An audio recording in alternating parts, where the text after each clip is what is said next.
Sitcoms have been a staple on television since pretty much its inception, showing ordinary American families living their life, getting up to all sorts of adventures and whatnot.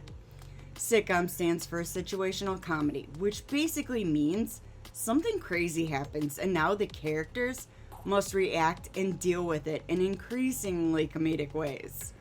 There have been hundreds of these over the decades, and while many like Family Matters, Fresh Prince, Married with Children, Modern Family, and so forth have gone on to stay in the hearts of audiences, there have also been some complete bombs which utterly failed to capture the interest in anyone. Before we begin, please like, share, and subscribe to the channel. Every new sub helps us achieve our goal and keeps us motivated to create new content. With that being said, I'm your host, Jamie, and here are the 10 worst failed sitcoms. Number 1. Heil, honey, I'm home. In 1990, the pilot episode for Heil, honey, I'm home was released. It didn't really go far, considering the test screening helped get this show canceled. In this particular episode, it follows Adolf Hitler and Eva Braun living next door to a Jewish couple, Arnie and Rosa Goldenstein. The show wanted to bring some comedy to Hitler's reign, however, that's a damn near impossible goal. The jokes were crude and the characters were out of place. Considering the writer Jeff Atkinson wanted to make a spoof of American sitcoms from the 50s to the 70s, it was utterly tasteless. Honestly, can any comedy center around his reign? Hitler can be the butt of a lot of jokes, but to center on Hitler and try to make him more personable? Just no. It's not a surprise that the show ended faster than many shows before, but the fact that 8 more episodes were recorded and another 3 were already written speaks volumes to the creator and production company. History's there for a reason, to learn from it, which apparently some of us haven't, but trying to make a comedy out of a horrific tragedy is nothing to consider.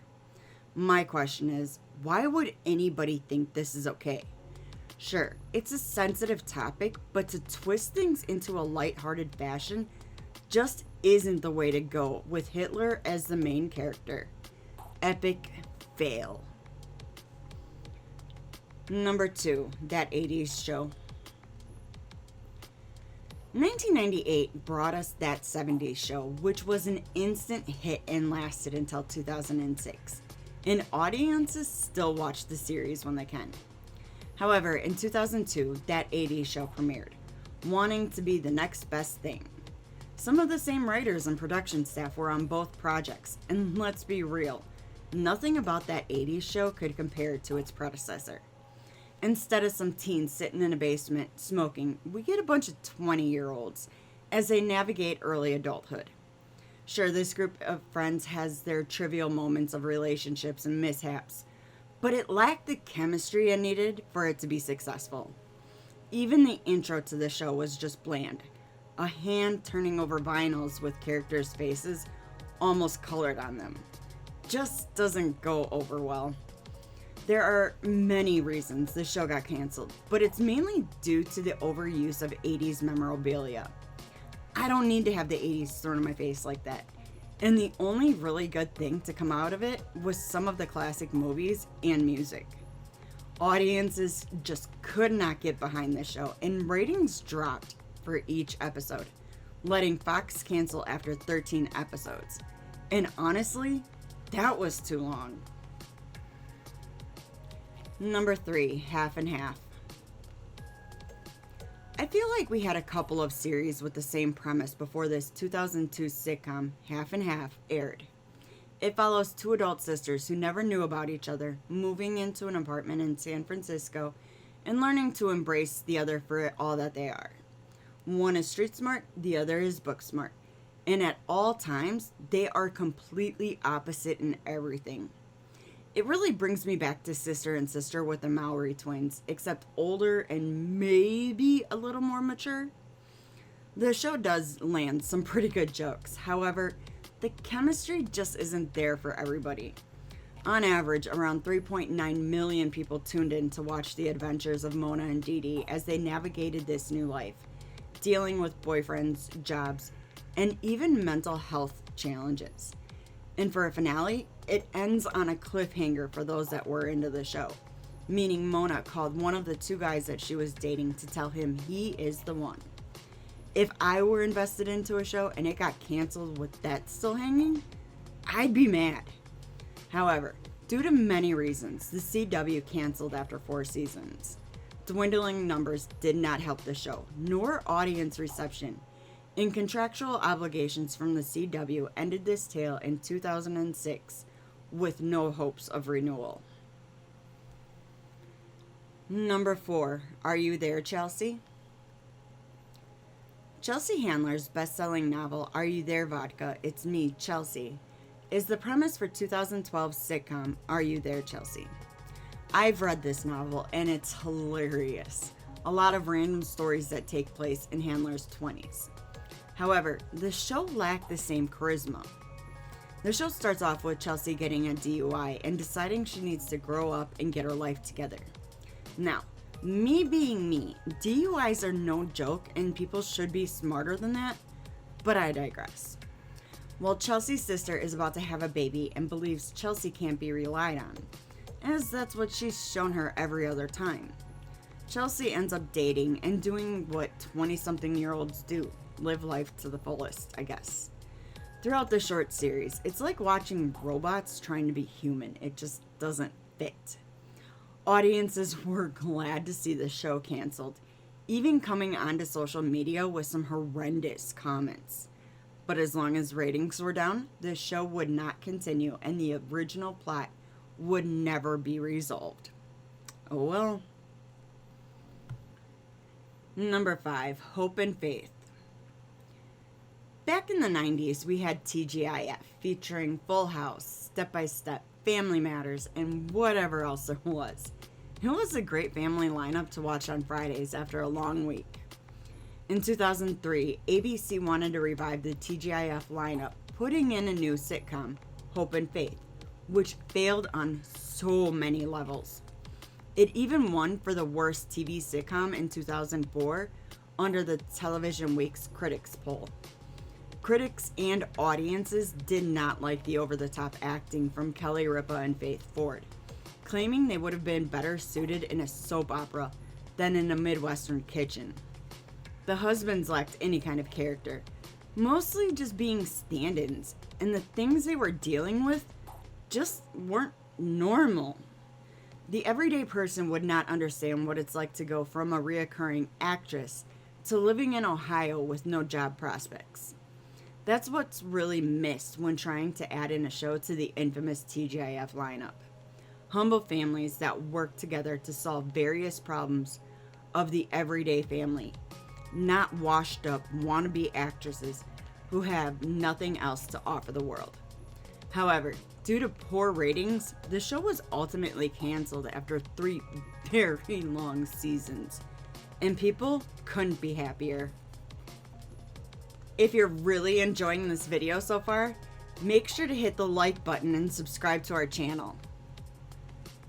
Number 6, The Bill Engvall Show. The Blue Collar Comedy Tour is one of my favorite things to go watch when I'm feeling down, mainly because Bill Engvall was hilarious.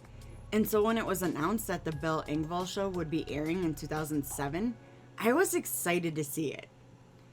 Damn, was I disappointed. Some of the jokes did land, but overall the show just couldn't live up to its potential. In this sitcom, we follow Bill, who's a family counselor, but his own family needs a little work.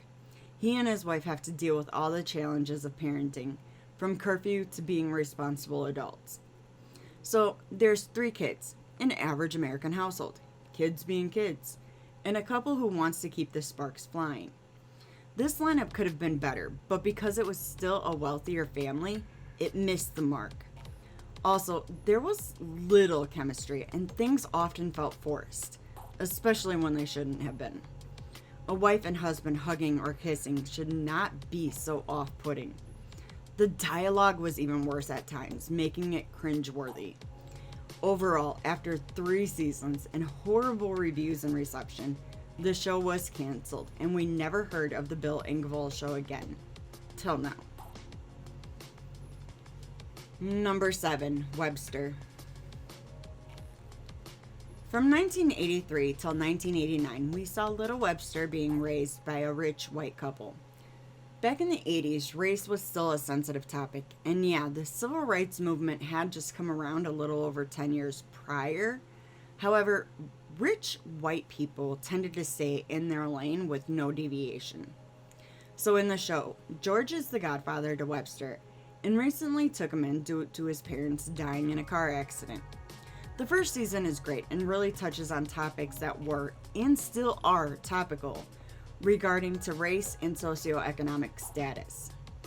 During the first season, there's a battle between George and Webster's biological uncle regarding custody, with the uncle losing. The uncle wanted to take Webster to his kind of area with his people, but George knew this was the best thing for Webster and his late friend's wishes. However, as the show continued, situations became more far-fetched, and the way Webster even relates to George and his wife are just off. At first, Webster's in awe, loving the new life, but as time goes on and he becomes a bit more privileged, it's easy to see the fallout.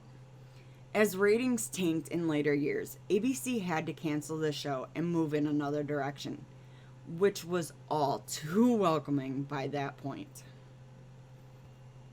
Number 8, Cavemen. In the mid-2000s, Geico had their Cavemen TV commercials, which were funny and ridiculous. So Joe Lawson, Josh Gordon, and Will Speck decided to turn the ads into a sitcom, which resulted in the shortest sitcom for the ABC network, and it is often referred to as the worst ever. Just imagine, 2 cavemen coming around and trying to fit in with everyday people. Should be kind of funny, right? They took their shot and missed the entire target by 10 football fields. The premise of the show is that cavemen never really died off, but were segregated from the rest of the human population until they were able to be plopped into populated cities. Sure, race relations is the main theme here, but it doesn't work. You're still going to see a bunch of white guys trying to fit in with other white people. They may have some barbaric tendencies, but it's not the same as racial discrimination or injustices. Honestly, I kind of felt like it was a take on the Beverly Hillbillies, you know, backwoods meets Hollywood, but with less flair and chemistry. Good thing it didn't last as long as producers hoped.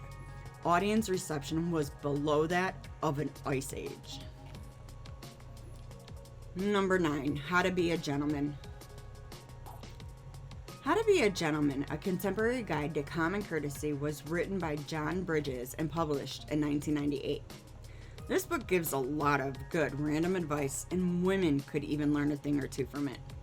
However, the sitcom was not what audiences were expecting. It premiered in September of 2011, following 2 men who were at odds with each other in high school, as one learns from the other how to be a gentleman. Things like looking the part, knowing how to properly interact with others, and being able to be approached and teachable. The comedy in this sitcom felt flatter than a pancake, and the lessons learned weren't what we needed. One character writes for a magazine for etiquette, manly things, and what have you, all to help the fellow man become a better person. But yet he's a slob and takes the advice from some jock who sometimes seems to only care about his appearance. Either way, the show was ultimately canceled because it could not keep audiences' attention before their biggest hit sitcom hit the airwaves, leaving The Big Bang Theory to take over all the ratings and audience approvals. Number 10, Kath and Kim. Australia had the original sitcom Kath and Kim from 2002 till 2005, and then America picked it up and remade it in 2008, casting Molly Shannon and Selma Blair as the titular characters. Now, I'm a fan of Selma Blair and all that she's done, especially in her recent years with her battle with MS. Now, it doesn't take away from the abysmal sitcom that was supposed to be the next great thing. Following Kath, a middle-aged mother who is just starting to date again, and her daughter, Kim, who's quite the narcissist. Kim is constantly working her magic to make things happen in her favor, a good reason why her own marriage just fell apart. Apparently, this was supposed to be funny, and audiences hated the show, as well as critics. After the third episode aired, the network decided to not continue with the show, leaving it at a staggering 9 episodes of cruelty. The original is worth a watch and hits the marks, unlike our remade version here in the States that tried to outdo the flair. Thanks for checking out the video. Did we leave any shows off the list? Let us know in the comments. If you enjoyed the video, please like, share, comment, and subscribe to our channel. Don't forget to tap that bell icon to stay up to date with our latest releases. You can reach out to us on Twitter or X at StudiosFat, or chat with us on Discord, linked below. We're also now on Blue Sky. You can find us at studiosfat.bsky.social, which will also link below. If you're really enjoying our content and want to help support us, click that join button for exclusive content, rewards, and perks. Make sure to check out our very own merch store located at fatninja.shop. All proceeds go towards our next film project, so we'd greatly appreciate it. I've been your host, Jamie. Thanks again, and take care.